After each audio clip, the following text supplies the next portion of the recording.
Namaste, namaste, family of light on Facebook Live and all our participants that are on Zoom and also here at the Cosmic Center Spiritual Light in Sarasota, Florida, in the United States.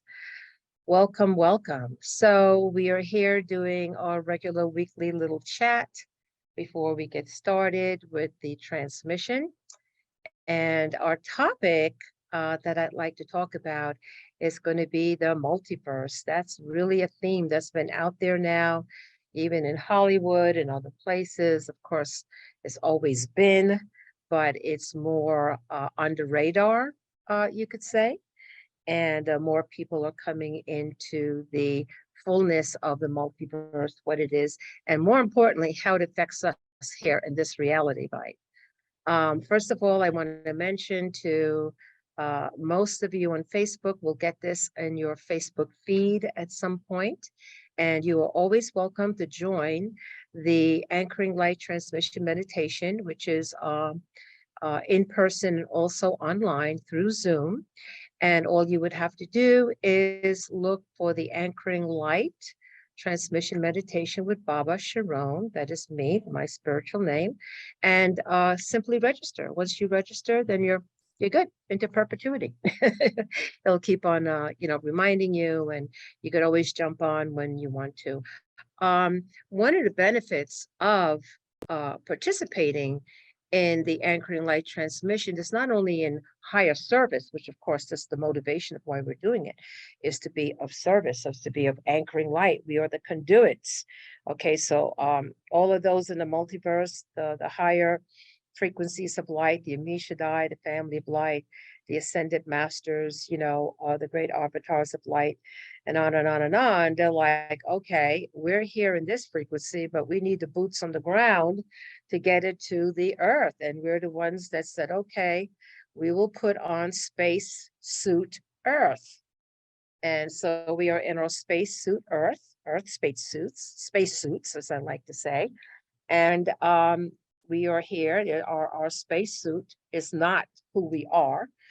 It's a vehicle for who we truly are to utilize in this frequency of reality.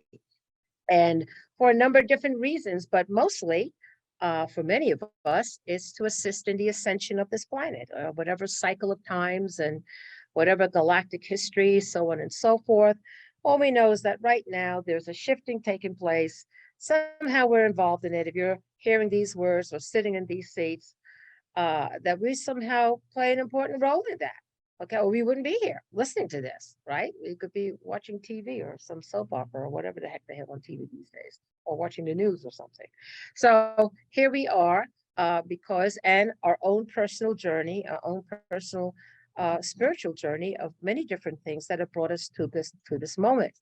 And so in this ever unfolding re-remembering for most of us, a re-remembering is really what it is, because on some level we all know this, but we were very brave and got born into this frequency of forgetfulness, like they wiped out everything. And so it's like you recapitulate again, like, wait a minute, why am I here? What is my purpose? And all of that. I have a mission. I think I'm supposed to do something.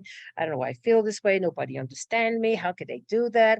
My heart hurts just even thinking about, all the regular stuff that we go through as light workers, intuitives and sensitives and empaths. Okay, is that we are here obviously for a specific purpose. And in this, people have different purposes while they're here, but for us, we are definitely here to assist in anchoring the light and helping to ascend our planet.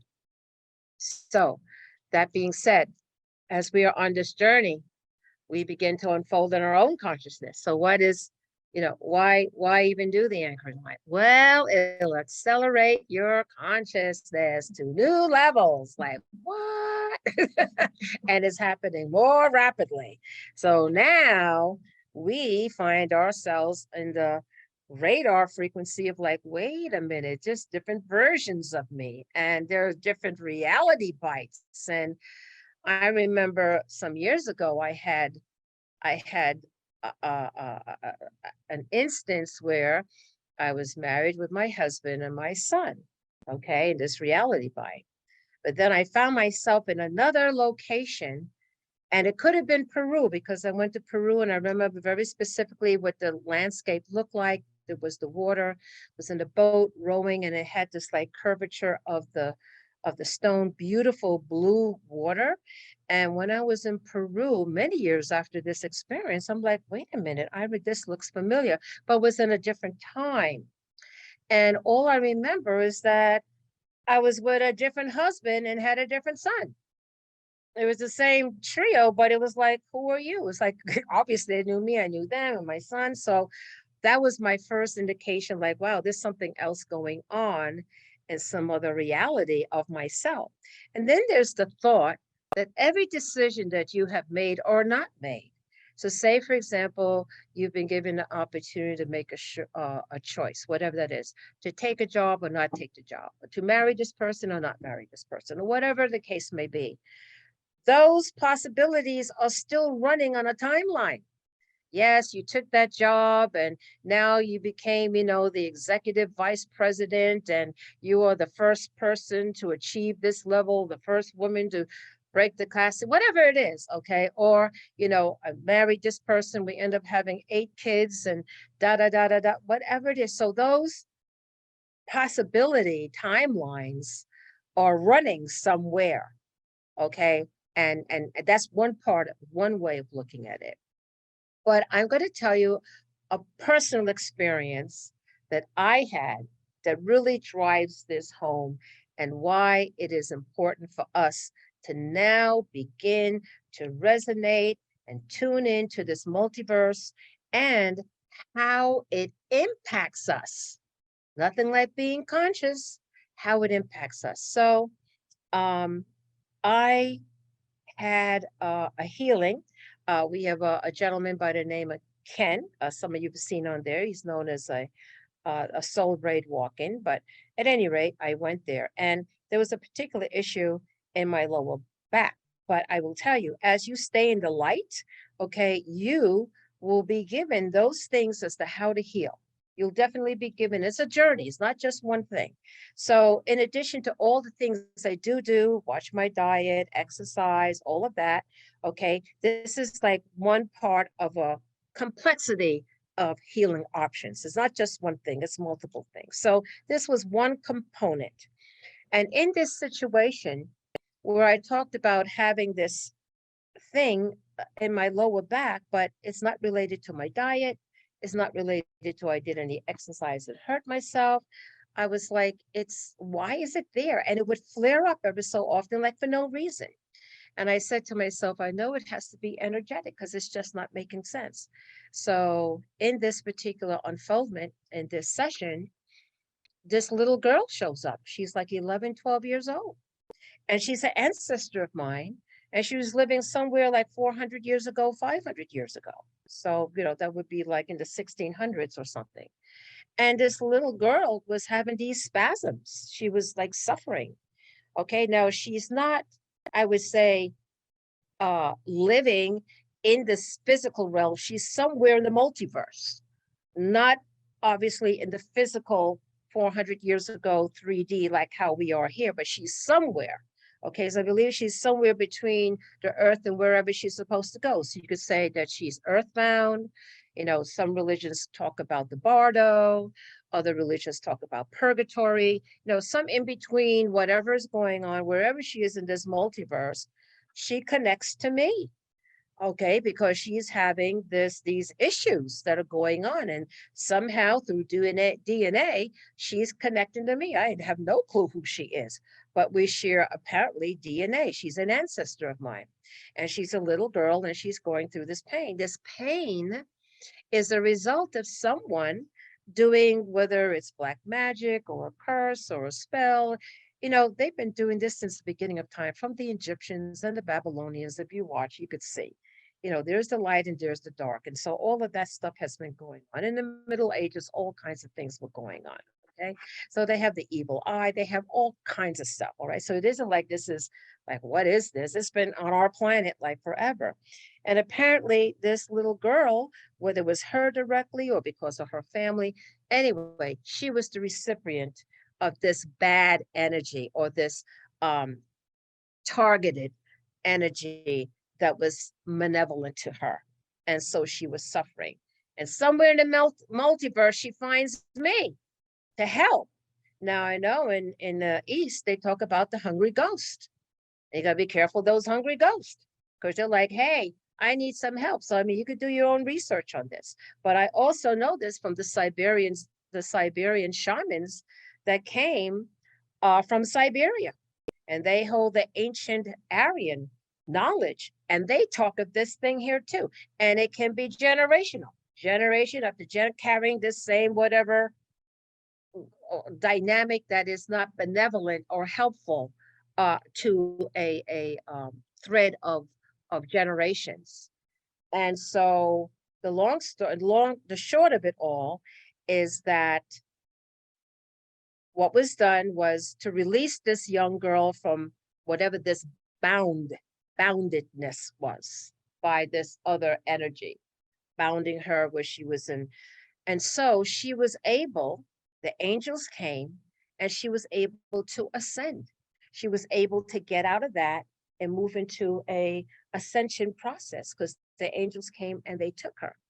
Right. So this is in another place, another time, another realm, okay, another reality that's somehow connected to my reality here.